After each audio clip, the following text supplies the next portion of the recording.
कसं आहे आशिष महाराजच्या कथेमध्ये असं झोपल्यासारखं राहायचं। राधे राधे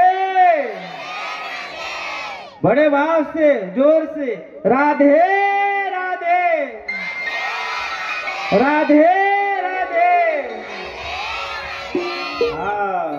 दिल में तू श्याम नाम की, दिल में तू श्याम नाम की दर्दों की जला के आएगा आएगा आएगा मेरा सावरा, आएगा मेरा सावरा दिल में बुला के, दिल में तू श्याम नाम की, दिल में तू श्याम नाम की दर्दों की जला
श्याम नाम की, दिल में तू श्याम नाम की दर्दों की जला आएगा आएगा आएगा मेरा सावरा दिल में बुला के, आएगा मेरा सावरा दिल में बुला के।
भगवान की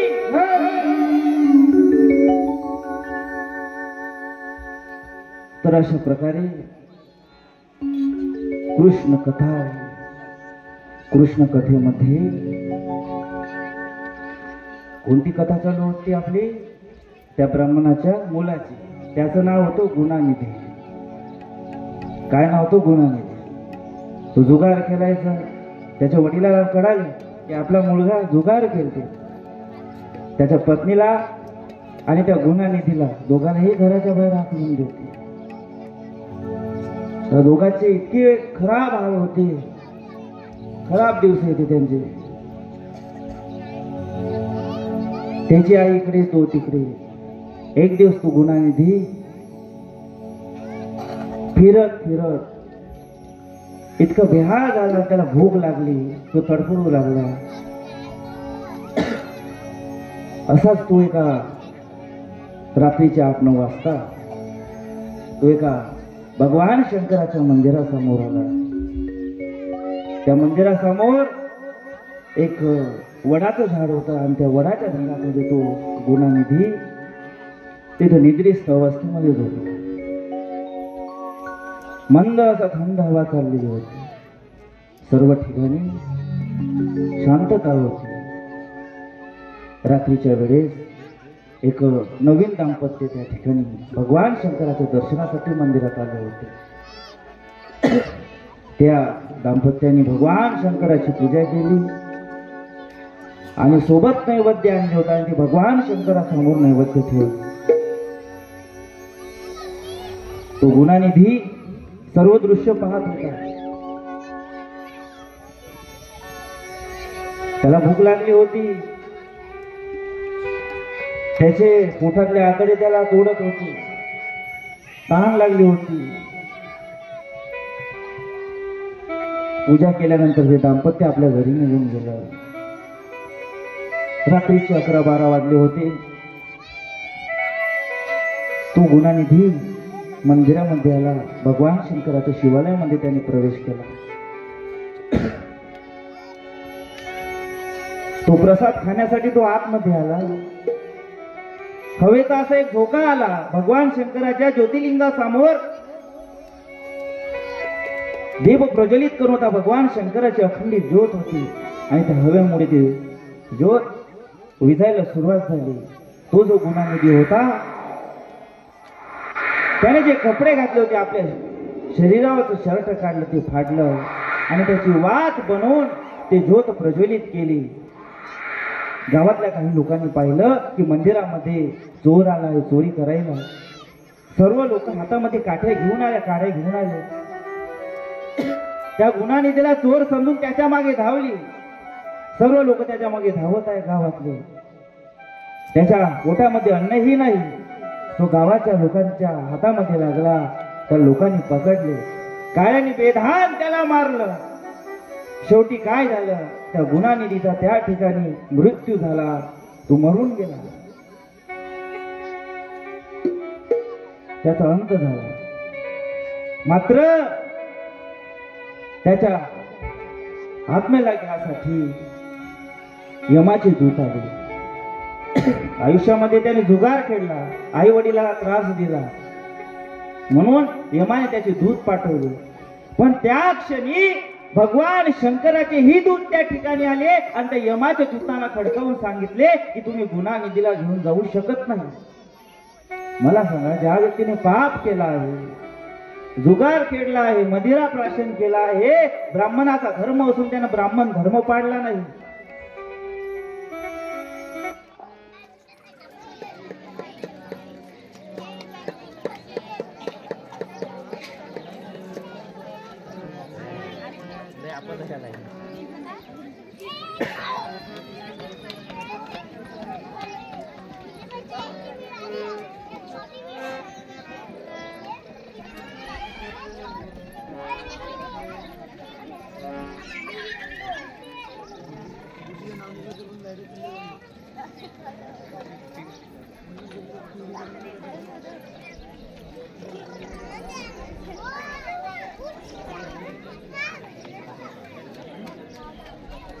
चार्जिंग वाला माइक घेऊन लागते. लाईट गेली तर चालू राहते.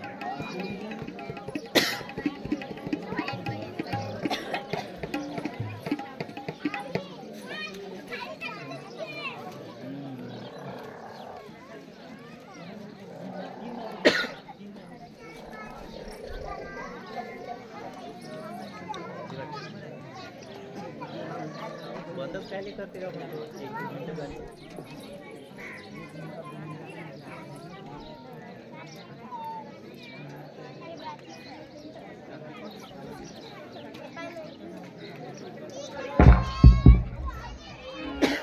बोले गोपाळ कृष्ण भगवान की श्रीमद भागवत महापुराण की जय. त्या गुणानिधीचा मृत्यू झाला. यमाचे दूत आले आणि त्या क्षणी भगवान शंकराचे हे दूत आले आणि भगवान शंकराच्या दूतांनी त्या यमाच्या दूताला खडकावून सांगितले की तुम्ही त्या गुणानिधीच्या प्रेताला आत्म्याला घेऊन जाऊ शकत नाही. कारण ज्या क्षणी मरता क्षणी गुरुदेव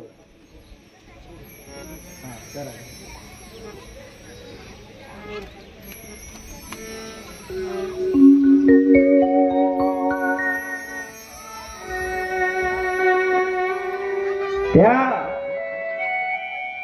यमाच्या दूताला भगवान शिवाचे पार्षद खडकावून सांगत आहे की तुम्ही या गुणानिधीच्या आत्म्याला तुम्ही घेऊन जाऊ शकत नाही. कारण मरता क्षणी शिवालयामध्ये येऊन याने आपल्या स्वतःच्या शर्टाकडून दीप प्रज्वलित केला. दीप प्रज्वलित केले आणि म्हणून फक्त थोडस पुण्य देवाची आत्वारी उभा क्षणभर तेने मुक्तिचारी साधियेला. देवाची आत्वारी उभा क्षणभर देवाची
देवाची आद्वारी उभा क्षणभरी तेने मन मुखीचारी साधेला. हरिमुखी म्हणा पुण्याची गणना कोण करी. फक्त आपलं शर्ट फाडून त्या भगवान शिवालयाच्या मंदिरामध्ये ज्योतिर्लिंगासमोर वाद बनवले आणि तितक्याच्या थोड्याशा पुण्यामुळे तो जो गुणानिधी होता समोर त्याचा जन्म कुबेर म्हणून होतो. ज्या कुबेर भगवंताची आपण घरी पूजा करतो. कोण होता कुबेर? तो गुणानिधी ज्याचा मृत्यू झाला होता. फक्त काय थोडस पुण्य केलं त्यानं फक्त, आणि थोड्याशा पुण्यावरून तो कुबेर बनला. म्हणून माय बापू थोडं का होईना देवाची आद्वारी उभा क्षणभरी सहु वेदू जाण सट शास्त्री कारण 18 ही पुराणे हरिसी गाते. 4 वेद 6 शास्त्र 18 पुराण काय गाते? एक हरी आत्मा जीव शिव एकच हरी आत्मा आहे. त्या भगवंताहून दुसरा कोणीच नाही. विष्णुमय जग वैष्णवाचा धर्म. विष्णुमय जग वैष्णवाचा धर्म. विष्णुमय जग वैष्णवाचा धर्म. विष्णुमय जग वैष्णवाचा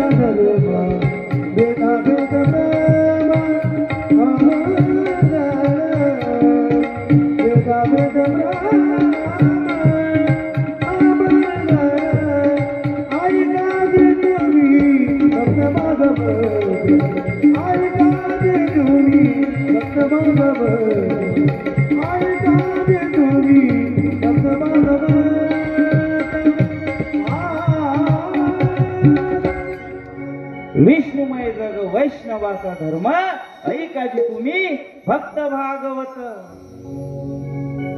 कोणता धर्म आहे आपला? वैष्णवाचा. आणि वैष्णव धर्मामध्ये काय करायचं आहे? ऐकाजी तुम्ही भक्त भागवत. हे जे श्रीमद भागवत पुराण आहे ते श्रवण करा. जे श्रवण केल्यानंतर जन्म जन्मांतराचे आपले पाप नाहीसे होते आणि भगवंताचं पद आपल्याला प्राप्त होते. अशा कृष्णाची कथा श्रवण करा. जे दोन वृक्ष होते यमलार्जुनाचे, भगवंताने विचार केला. देव भगवंताने आपली लीला प्रारंभ केली. भगवान कृष्णाला यशोदा मातेने त्या उखळाला बांधले होते आणि भगवान कृष्ण ते उखळ घेऊन अंगणामध्ये फिरत आहेत आणि त्या दोन यमलार्जुनाच्या वृक्षाच्या मधोमध भगवान कृष्ण आले आणि त्या उखळाला फसवले आणि आपल्या शक्तीद्वारे भगवान कृष्णाने ते यमलार्जुनाचे दोन्ही वृक्ष खाली पाडून टाकले आणि त्या दोन वृक्षामधून असे दोन दिव्य पुरुष बाहेर आले. त्याचं नाव आहे नळ कुबर आणि मणिग्रीव. ते कुबेराची दोन मुलं आहेत. एकेकाळी नळ कुबर आणि मणिग्रीव एका सरोवराच्या रात्रीच्या वेळेस काही अप्सरासोबत जलक्रीडा करत होते आणि त्या ठिकाणाहून नारद मुनी जात असताना नारद मुनीने ते दृश्य पाहिले. नारद मुनीने त्या दोघालाही श्राप दिला की तुम्ही मृत्यू लोकामध्ये जाऊन यमलार्जुन नावाचे दोन वृक्ष बना. त्यांना आपली गलती समजली आणि नारद मुनीच्या त्या पायावर पडले. महाराज, आम्हाला क्षमा करा, आमची चूक झाली आहे. आणि नारद मुनीने त्याला उशाप देताना तुम्ही काळजी करू नका. ज्यावेळी भगवान विष्णू आपला 8वा अवतार धारण करून या मृत्यू लोकांमध्ये प्रगटणार, त्यावेळी ते साक्षात तुमचा उद्धार करेल. आणि त्यासाठी त्या दोघांचा उद्धार करण्यासाठी भगवान कृष्णाने स्वतःला उखळ बांधून घेतलं आणि यमलार्जुनाचे दोन्ही वृक्ष खाली पाडले आणि नळ कुबर आणि मणिग्रीव या दोघा भावांचाही भगवान कृष्णाने उद्धार केला. बोले गोपाळ कृष्ण भगवान. अशी भगवान कृष्णाची सर्वांना मोहून टाकणारी ही कथा आहे. त्यानंतर गोकुळामध्ये भगवान कृष्ण बाल रूप धारण करून असताना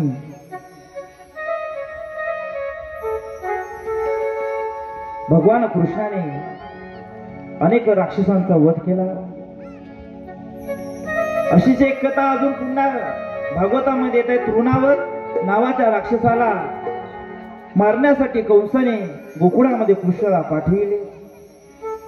महाभयंकर पुतण्याचाही वध केला तरी कृष्ण वाचला. आता तृणावत पासून कृष्ण वाचणार नाही. आता एक दिवस काय झालं, आता यशोदा माता भगवान कृष्णाला घेऊन आपल्या मांडीवर दूध पाजत होते. काय पाजत होते? आता कृष्णाला वाटलं आता तृणावत आला आहे. तृणावत जसा गोकुळामध्ये आला सर्व गोकुळभर अंधारमय झाला. आता या तृणावताचा वध केला पाहिजे, तृणावताचा उद्धार केला पाहिजे. आता आईच्या मांडीवर बसून तो उद्धार होऊ शकत नाही. आईला काही हानी झाली तर कृष्ण काय करते? स्वतःचं शरीर जड करते, भारी करते. आणि मग यशोदा काय करते? त्या कृष्णाला खाली ठेवून येते आणि तो तृणावत वाईटूरच्या रूपामध्ये येऊन सर्व गोकुळामध्ये थैमान घालतो. सर्व गोकुळ उद्ध्वस्त करून टाकते. नंद बाबाच्या वाड्यामध्ये भगवान कृष्णाला त्या वाईटूरमध्ये घेऊन आकाशामध्ये, उंच आकाशामध्ये जाते. भगवान कृष्ण त्या तृणावताचा एका क्षणामध्ये वध करून टाकते. बोले कृष्ण भगवान की जय. आणि अशा या तृणावत नावाच्या असुराचा सुद्धा राक्षस सुद्धा भगवान कृष्ण वध करतो. तृणावत कोण आहे? जो आपण संसारामध्ये भरकटत आहोत. आज ह्या गावून उद्या त्या गावावर.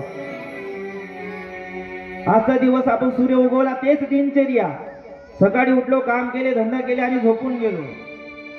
आणि 365 दिवस तेच आपल्या आयुष्यामध्ये तेच काम चालू आहे. त्यानंतर भगवान कृष्णांचं दुसरी लीला आहे. भगवान कृष्ण धेनकासूर नावाच्या एका राक्षसाचा वधाची कथा आहे. एक दिवस भगवान कृष्ण आणि बलराम भगवान दोघं एका मंडळीमध्ये एका त्यांच्या खेळ खेळत असताना एका धेनकासूर नावाच्या राक्षसाचा वध करते. बोले कृष्ण भगवान की जय. आता एक दिवस कृष्ण आपल्या मित्रासोबत खेळत असताना कृष्ण काय करते, माती असते माती, आणि ते काय करते, खाऊन घेते. माती खाते आणि बलराम भगवंत पाहिजे. आणि बलराम भगवंत धावत धावत यशोदा मातेकडे म्हणते, माता माता, आपला लाला नाही का आपला कृष्णाने काय केलं, माती खाल्ली. माती हमारे कृष्णाने माती खाई. आणि यशोदा माता तशीच धावत तिच्या हातामध्ये काढे घेऊन कृष्णाला म्हणते, कृष्णा तू माती खाल्ली का? त्यावेळी कृष्ण काय म्हणते, मारा वयातीने उगारली काठी, मारा वयातीने उगारली काठी, मारा वयातीने उगारली काठी, मारा वयातीने उगारली काठी. भुवनच्या पोटी देवताने गे, भुवनच्या पोटी देवताने गे, मारा वयातीने उगारली काठी, मारा वयातीने उगारली काठी, मारा वयातीने उगारली काठी, मारा वयातीने उगारली काठी. आई ग आई, आई आई ग आई, आई खाली गंगामाती, आई ग आई, आई खाली गंगामाती.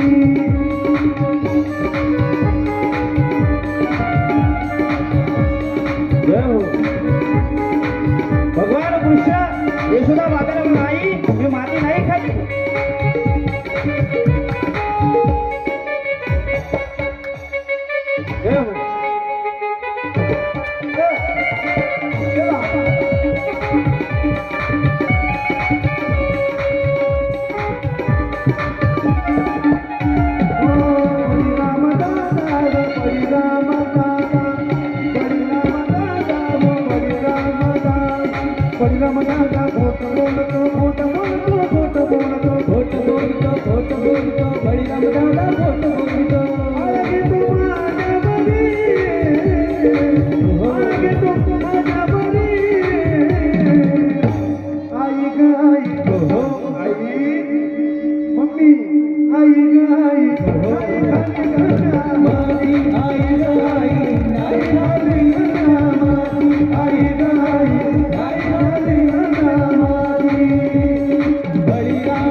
नाही खाल्ली माती, आई गाय, नाही खाल्ली माती, आई गाय, नाही खाल्ली माती, आई गाय, नाही खाल्ली कृष्ण, आई मी माती नहीं खाल्ली.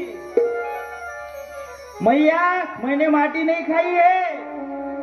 ये जो बलराम दादा है ना, ये झूठ बोल रहे हैं. क्या गुरु जी,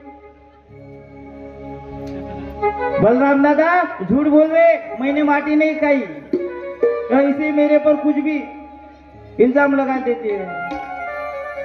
आई देखो ना, मैं तो तुम्हारा लाला हूं ना, मैं माटी कैसे खा सकता हूँ. मेरी तरफ देखो. नाही की सुंदरशा भावामध्ये कृष्ण आपल्या आईला म्हणतो, आई मी माती नाही खाल्ली. हे जे बलराम दादा आहे ना, ते खोटे बोलत आहे. ते खोटे बोलत आहे. असं का? तू खरा आणि बाकीचे सर्व खोटे नाही का? हरिश्चंद्राचा आहे तू नाही का? कृष्णाला खडकावून सांगते यशोदा माता. ठीक आहे का? हा, कृष्ण तू माती नाही खाली ना, चल इकडे माझ्याकडे. कृष्णाच हात पकडते आणि कृष्णा तोंड उघड तुझं. नाही मी उघडत नाही तोंड, मी लाडू खाल्लाय. लाडू खाल्लाय ना, मग उघड ना तोंड.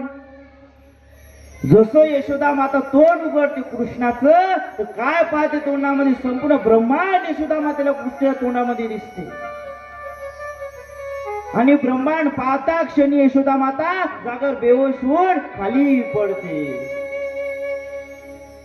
हो, बेधुंद होऊन जाते, काहीच लक्षात राहत नाही.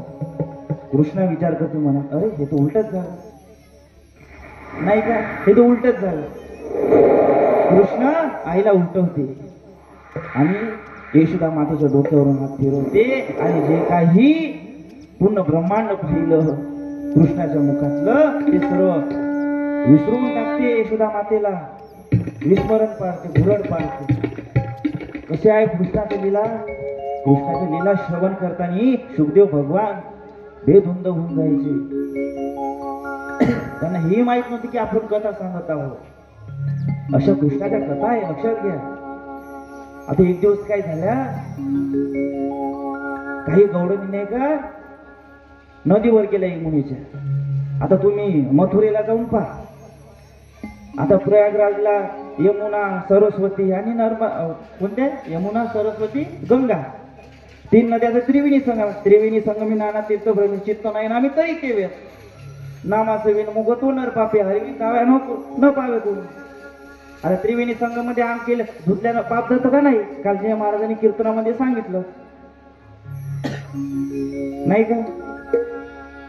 आता ते यमुना नदी जी आहे भली अशी मोठी विशाल आहे. जोपर्यंत आपण त्या नदीच्या यमुना नदीच्या जवळ जात नाही, यमुना नदी दिसत नाही का? आता जय महाराज तुम्ही पाहत गेलो यमुना नदी कुठं आहे, काठावर गेल्यावर पायाला पाणी लागलं तेव्हा समजलं यमुना नदी नाही का? पुरं पांढरं धुया, पुरा विशाल अशी यमुना नदी आहे. आता काय झालं, त्या यमुना नदीच्या तीरावर नाही का काही गौडणी होत्या, पाणी भरायसाठी गेल्या होत्या. मग कृष्ण काय करत होतं? एका तीरावर बासरी वाजवित होता. यमुनेच्या तिरी काल पाहिला हरी, यमुनेच्या तिरी काल पाहिला हरी,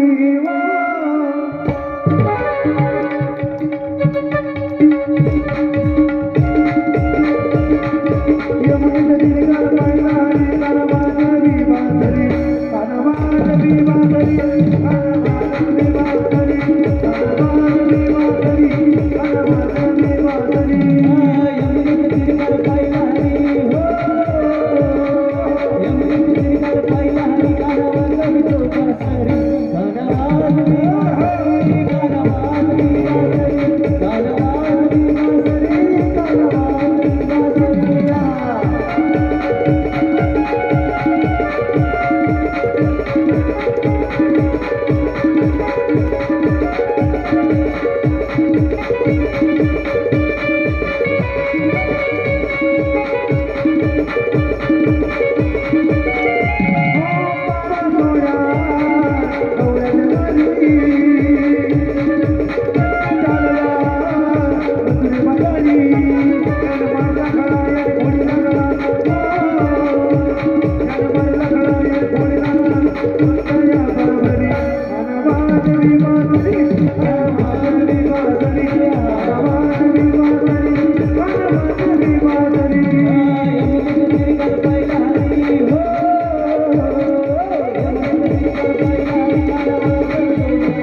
पालहरी काना वाजवी बासरी. यमुनेच्या तीरावर भगवान कृष्णाला बासरी वाजवताना गौडणीनं पाहिलं आणि गौडणी त्या कृष्णाच्या प्रेमामध्ये मोहित झाल्या. कृष्णाची बासुरी साधी नाही आहे, लक्षात घ्या. कृष्णाच्या बासरीमध्ये अनेक संत महान ऋषी मोहामध्ये गेले. कारण कृष्ण साधा नाही आहे. कृष्णाच्या बासुरीमध्ये साक्षात माया देवी आहे. आणि जो कोणीही कृष्णाची बासरी ऐकेल तो कृष्ण भक्तीमध्ये मग्न होऊन जाईल. कृष्णाच्या बासरीचं वर्णन करताना सुखदेव भगवान कृष्णाच्या प्रेमामध्ये मग्न झाले. भगवान कृष्णाने आपल्या बाल लीलामध्ये अनेक लीला केल्या, जे जीवाला उद्धार मात्र श्रवण केलं हे मनाला चित्ताला आनंद परमानंद प्राप्त होतो. असंच भगवान कृष्ण एक दिवस आपल्या मित्रांसोबत खेळत यमुनेच्या तीरावर गेले. यमुनेच्या तीरावर खेळता खेळता त्यांची गेंद एका यमुनेच्या नदीमध्ये गेली. भगवान कृष्ण ते काढण्यासाठी जात असता त्यांच्या मित्रमंडळाने सांगितलं, बालगोपाल कृष्णा तू इथे जाऊ नको. या यमुनेच्या नदीमध्ये कालिया नाग आहे, खूप भयंकर विषारी आहे. भगवान कृष्ण त्या यमुनेच्या नदीमध्ये आले, डोहामध्ये आले. भगवान कृष्ण आणि त्या कालिया नागाचं युद्ध झालं. भगवान कृष्णाने त्यालाही पराजित केले आणि त्या कालिया नागावर नृत्य तांडव करत भगवान कृष्ण त्या यमुना नदीच्या बाहेर आले. आणि सर्व दृश्य पाहून गोकुळवासी चकित झाले. कुणाला कळाले नाही की कृष्ण देव आहे की सामान्य का गवड्याचा मुलगा आहे. कारण देवाला आपण ओळखू शकत नाही, लीला ओळखू शकत नाही. कधी देव आपल्या कोणत्या रूपामध्ये आपल्या घरी आपल्याला कळत नाही. आपण पैसा धन संपत्ती मोह या गोष्टीमध्ये पडले आहोत. पण जैन समाजामध्ये पहा, जैन समाजाचा अभ्यास करा. अरबोपतीचे मुलं जे IAS झाले, PSI झाले, कलेक्टर झाले, ज्यांच्यापाशी BMW कार आहे, अरबोने पैसा आहे, करोडाने पैसा आहे, लाखोने पैसा आहे, त्या श्रीमंताची मुले भगवंतासाठी कृष्णासाठी आपल्या सर्व गोष्टीचा त्याग करून साधू जीवन जगत आहे, वैराग्य जीवन जगत आहे. कारण काय, एक परमात्माची प्राप्ती करून घेण्यासाठी. ह्या भारत देशामध्ये अनेक वीर होऊन गेले, छत्रपती शिवाजी महाराजांसारखे, छत्रपती संभाजी महाराजांसारखे. छत्रपती संभाजी महाराजांनी अवघ्या 14व्या वर्षी बुधभूषण नावाचा ग्रंथ लिहिला आणि त्या ग्रंथामध्ये समाजशास्त्र, राजकारण, नीतिशास्त्र आणि एकूण 14 भाषा छत्रपती संभाजी महाराजाला येत होती. पोर्तुगीज, कन्नड, तेलुगू, इंग्लिश, मराठी, हिंदी, ग्रीक अशा एकूण 14 भाषेचं ज्ञान संभाजी महाराजाला होतं. तुम्ही दिल्लीमध्ये आग्र्याला जाऊन पहा, ज्या ठिकाणी छत्रपती शिवाजी महाराज अवघे 10 वर्षाचे असताना छत्रपती शिवाजी महाराज आणि बाल संभाजी महाराज हे औरंगजेबाच्या दरबारामध्ये गेले. आजही आग्र्याच्या किल्ल्यामध्ये जाऊन पहा, ताजमहल एका बाजूने आणि जो औरंगजेबाचा किल्ला होता तो किल्ला आजही तो औरंगजेबाचा तख्त त्या ठिकाणी सही सलामत आहे. ज्या तख्तामध्ये छत्रपती शिवाजी महाराज आणि छत्रपती संभाजी महाराज त्या औरंगजेबामध्ये छाती वर करून ललकार देत. बाल संभाजी महाराजांना औरंगजेबाने म्हटलं, तू हिंदू धर्म स्वीकार कर, तुम हमारा हिंदू धर्म स्वीकार करो, हम तुम्हें धन संपत्ती राज्य देंगे. पण ज्या बाल छत्रपती संभाजी महाराजांच्या रक्तामध्ये सडसडत रक्त आणि सडसडत रक्त आम्ही शिवाचे भक्त. आणि ज्या छत्रपती शिवाजी महाराजांचा जो छावा होता संभाजी महाराज, तो औरंगजेबाला ललकार देऊन म्हणते, मैं तुम्हारा धर्म स्वीकार करूंगा नहीं. मरता क्षणी छत्रपती संभाजी महाराज औरंग्याला म्हणते, औरंग्या तू आमचा धर्म स्वीकार कर, आम्ही तुला धर्म परिवर्तन सुद्धा करू देणार नाही, तू मुस्लिम धर्मातच राहा, पण तू आमची शरणागती घे. हा भारत देश वीर महापुरुषांच्या बलिदानांचा रक्ताने माखलेलं हा देश आहे, महाराष्ट्र आहे. काय ना आपल्या देशामध्ये सोनं होतं, चांदी होतं. ज्यावेळी पोर्तुगीज आपल्या भारतामध्ये आलं, एकूण तो 14 जहाज सोन्याची भरून तो ग्रीक मध्ये घेऊन गेला. इतकं सोनं आपल्या भारतामध्ये होतं. आज अयोध्येमध्ये प्रभू रामचंद्राच्या मस्तकावर जे मुकुट आहे, जे मस्तकावर हिरे लावलेले आहे, रत्न जडितलेले हिरे आहे, ते कितीतरी अब्ज करोड रुपयांचे आहे. फक्त थोड्याशा जे राम भक्ताचं जे प्रेम आहे, हा भारत देश साधा नाही आहे. जहाँ डाल डाल पर सोने की चिड़िया करती है बसेरा, भारत देश मेरा, भारत देश मेरा. डाल डाल पर सोने की चिड़िया करती है बसेरा, वो भारत देश मेरा, वो भारत देश मेरा. सत्य अहिंसा और धर्म का भगवंता तेरा, वो भारत देश मेरा, वो भारत देश मेरा.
गोपाळ कृष्ण भगवान की जय. अशा वेदांच्या बलिदानाने हे भारत भूमी रंगलेली आहे. बोले कृष्ण भगवान की जय. कृष्ण कथा आनंद देणारी कथा आहे आणि अशी कथा आपण सर्व श्रवण करत आहोत. कोणतेही दुःख, पीडा, दारिद्र्य ह्या गोष्टी भगवंताला विनंती करायची, देवा कोणत्याही गोष्टीत आम्हाला सहकार्य कर. आमचं काही चुकलं असेल तर आम्हाला क्षमा कर. कारण भगवंताला विनंती केल्यावर देव कोणतीच मनोकामना आपली अपूर्ण ठेवत नाही. प्रत्येकाच्या आयुष्यामध्ये काही ना काही संकट आहे, काही ना काही दुःख आहे. भगवंताला ते सांगितलं पाहिजे, याच्यामध्ये संशय नाही. भागवत पुराण सांगत आहे की ज्याही नारीला, स्त्रीला गर्भ नाही, मूल होत नसेल, लेकरू होत नसेल, तर अशा स्त्रीने एक उपाय करायचा. काय करायचं?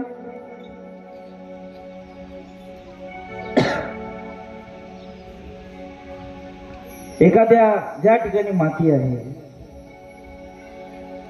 त्या जमिनीवर जायचं आणि स्वतःच्या पायाखालची माती घ्यायची. काय घ्यायची? ज्याही स्त्रीला गर्भ नाही किंवा लेकरू होत नसेल, गर्भधारणा होत नसेल, अशा स्त्रीने ज्या ठिकाणी माती आहे त्या ठिकाणी जायचं. आपल्या पायाच्या खालची माती घ्यायची. ते एका लाल कापड्यामध्ये ते माती बांधायची. काय करायची?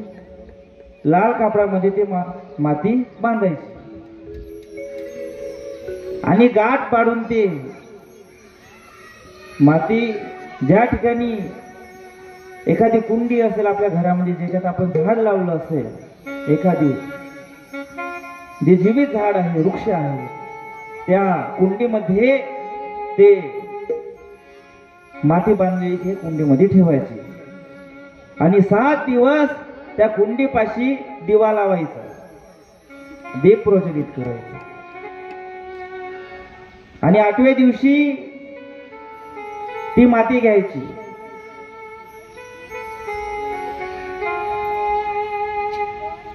ती माती घेतल्यानंतर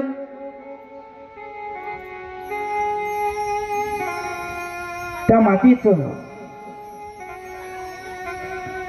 भगवान कृष्णाचं नाम स्मरण करून ओम नमो भगवते वासुदेवाय, श्री कृष्ण गोविंद, बाळ कृष्णाचं नाम स्मरण करून 7 वेळा घालून पायापासून तर मस्तकापर्यंत ती जी माती आहे ते खालून वर 7 वेळा ओवाळायची. त्यानंतर ती माती ज्या ठिकाणी तुळस आहे आपल्या घरी, त्या तुळशीमध्ये ती माती टाकून द्यायची. हे केल्याने काय होते? कोणत्याही स्त्रीला गर्भधारणा, ज्यांना मूल नाही त्यांना मूल होते, लेकरू नाही त्यांना लेकरू होते. ते कृष्ण कथेमध्ये सांगितलं आहे. तर जोपर्यंत आपण भगवंताला आपलं दुःख सांगत नाही तोपर्यंत भगवंत सुद्धा आपले ते दुःख दूर करणार नाही. किंवा एखाद्यावर खूप कर्ज झालं आहे, आता ते कर्ज फेडण्याची आता आपल्यापाशी क्षमताच नाही, खूप कर्ज झालं आहे, पैसा कमवता हो पण पैसा घरात टिकत नाही. अशा व्यक्तीने काय करायचं पहा.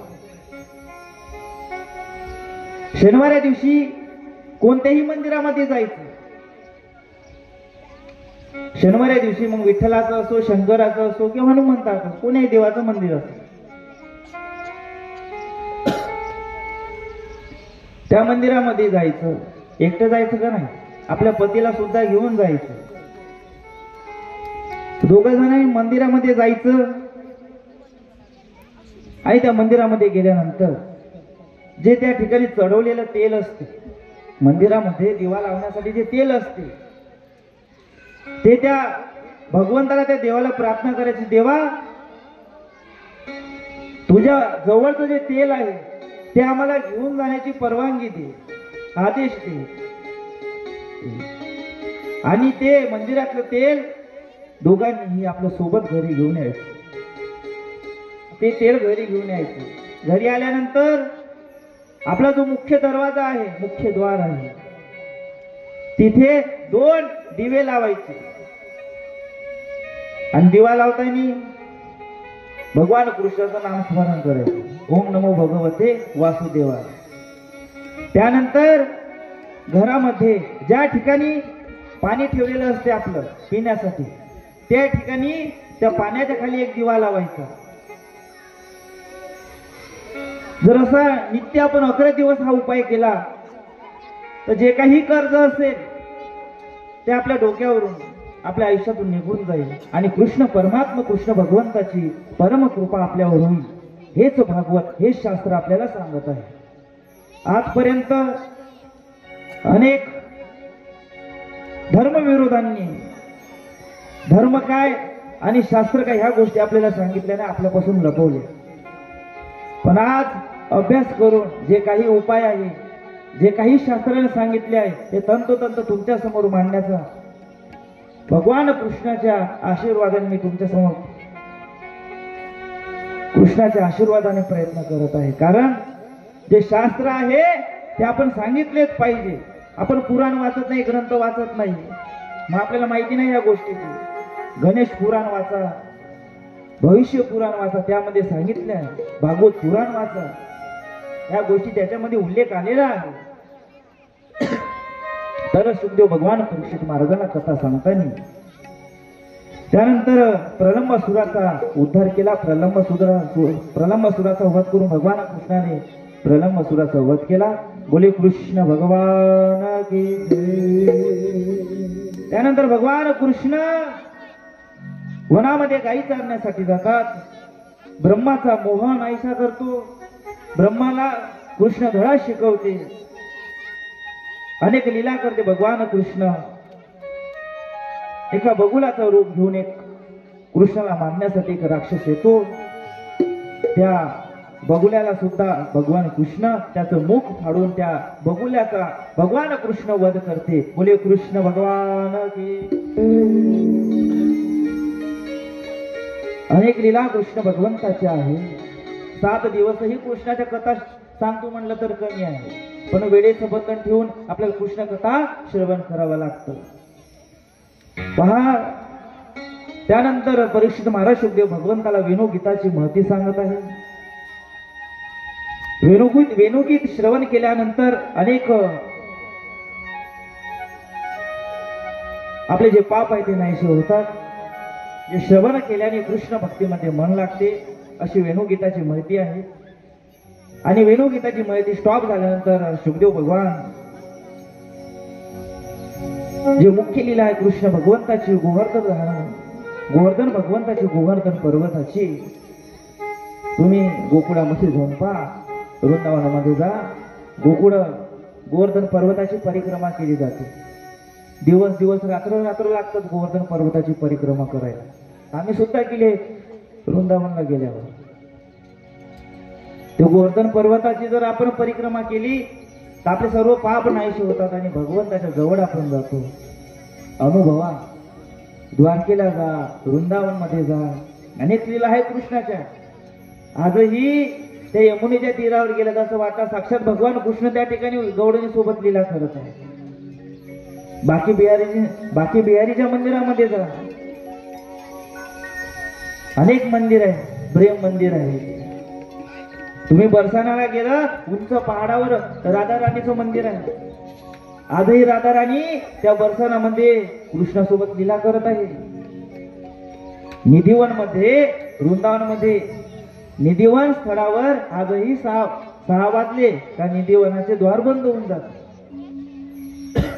ज्या ठिकाणी भगवान कृष्णाने रासलीला केली, रास क्रीडा केली, असं म्हटलं जातं की जर त्या निधिवनामध्ये 6च्या नंतर कोणी गेलं तर तो अक्षरशः अख्खा वेडा होऊन येतो, पागल होऊन येतो. कारण कृष्णाच्या लीला आपण पाहू शकत नाही. वृंदावनाला गेल्यानंतर 4-5 दिवस नक्की राहा, कारण 1-2 दिवसात वृंदावन मथुरा पाहणं होत नाही. दुपारी मंदिर बंद असते तिथले, सकाळी 9 ते 12, सायंकाळी 6 ते फक्त 9 वाजेपर्यंत. कृष्णाच्या लीला, तिची रजभूमी आपल्या मस्तकावर लावा. जे रज मस्तकावर लावल्यानंतर कृष्णाची अनुभूती आपल्याला जाणवेल. त्यानंतर वेणुगीत झाल्यानंतर गोवर्धन पर्वताची लीला होत आहे, भगवान कृष्ण करणार आहे. सर्वांनी ध्यान लावा. बोले कृष्ण भगवान की जय. एक दिवसचा प्रसंग आहे. गोकुळामधलं सर्व दूध, दही, लोणी, नंद बाबा सर्व मथुरेला कंसाकडे घेऊन जायचे कर म्हणून. आता कृष्णाने मित्राला विचारलं, अरे तुम्ही इतके बारीक का होत चालले आहे, इतके आमच्या गुरुजी सारखे काहून सुकलेले आहे, काही दही दूध तूप लोणी खात नाही का तुम्ही, नाही का? आता जेवायला गेलं का रोज वरणावर तूप येते. आमचे गुरुजी म्हणते येऊ द्या, येऊ द्या.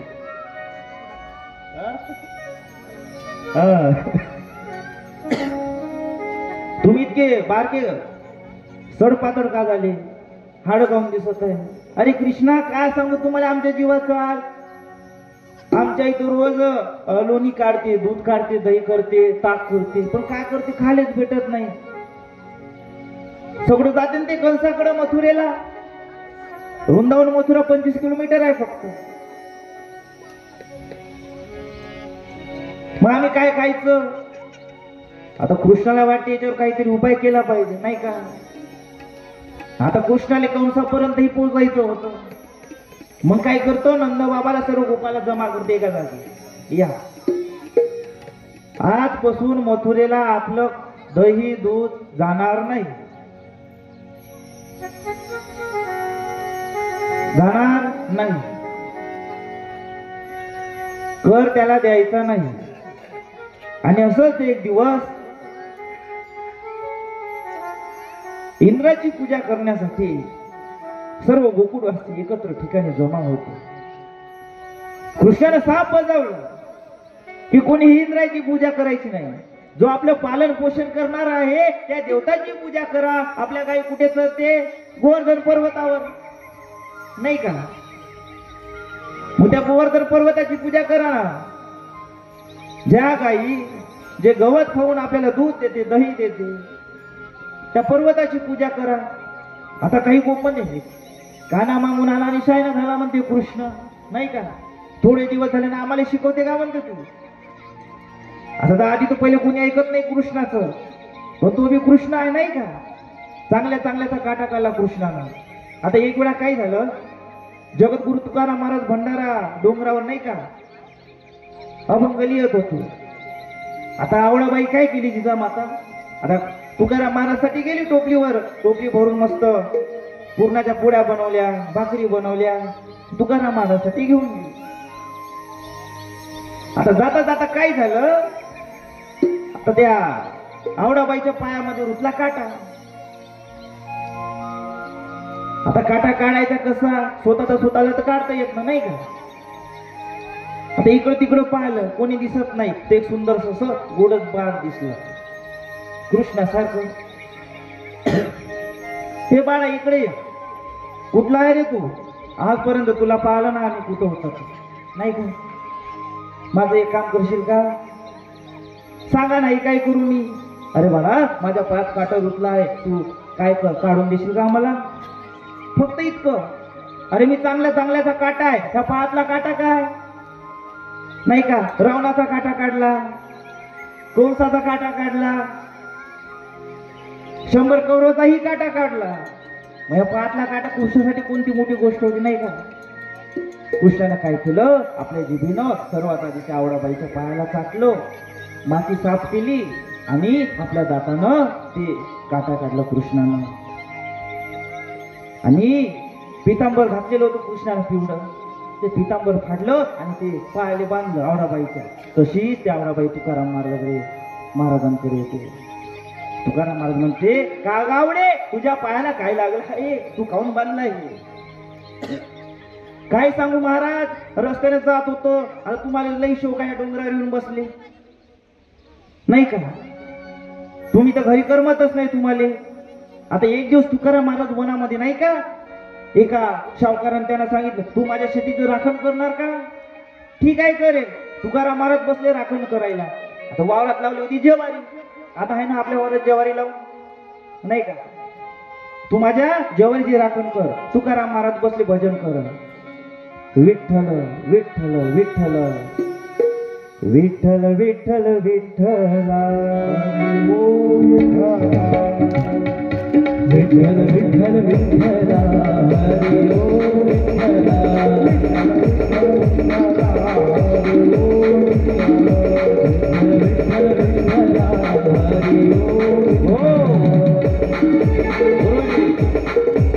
विठ्ठल विठ्ठल विठ्ठल बसले विठ्ठलाचं भजन करून. काय झाले, सर्व पाखरं आली आणि सर्व ते कणसातले सर्व धान्य खाऊन टाकलं. मग तो सावकार येतो, पाहते, अरे तू क्या ते तू काय केलं, तुला सांगितलं तुम्ही राखण कर, एकही कणस ठेवलं नाही. म्हणजे तुकाराम इतके भक्तीमध्ये रमून जायचे, घरी राहायचेच नाही, अभंगली असं. तुकाराम महाराज म्हणलं, अगं आवडे साक्षात विठ्ठल तुला भेटला. त्या विठ्ठल, आता तुकाराम महाराजची जी बायको होती ना आवडाबाई, ते कधीच विठ्ठलाला विठ्ठल म्हणत नाही, नेहमी त्याला काड्या म्हणायची, काही काही म्हणायचं. पण पहा बरं, देवाला शुद्ध भाव पाहिजे. मग तुम्ही काही म्हणा, त्याला छलिया म्हणा, काही म्हणा, तरी कृष्ण भेटतो. आता काय झालं गोकुळामध्ये, नाही तुम्ही इंद्राची पूजा करायची नाही, मग तुम्ही काय करा, त्या गोवर्धन पर्वताची पूजा करा. सर्वांनी 56 भोग आणलं. कोणी कोणी आणले 56 भोग, हात वर करा, कारण त्याला बक्षीस द्यायला बरं. मग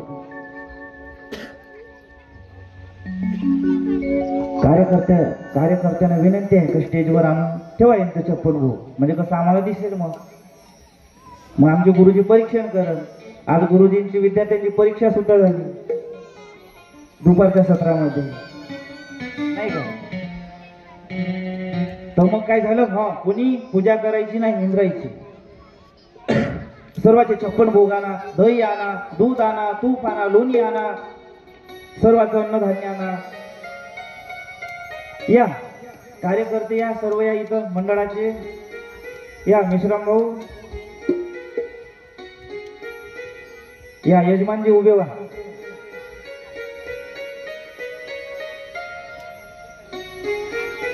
उभे व्हा. या मिश्राम भाऊ, आरतीचं ताट घ्या. आणि सर्वजण काय केलं, गोवर्धन पर्वताची पूजा करू लागली. कृष्णाला घेऊन या. जागे तयार आहे ना, घेऊन या.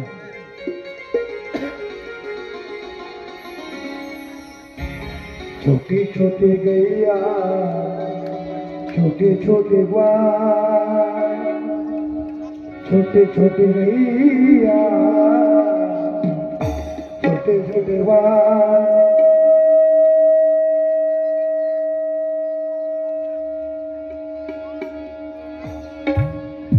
छोटी छोटी गैया, छोटे छोटे ग्वाल, छोटे छोटे गैया, छोटे छोटे ग्वाल, छोटे छोटे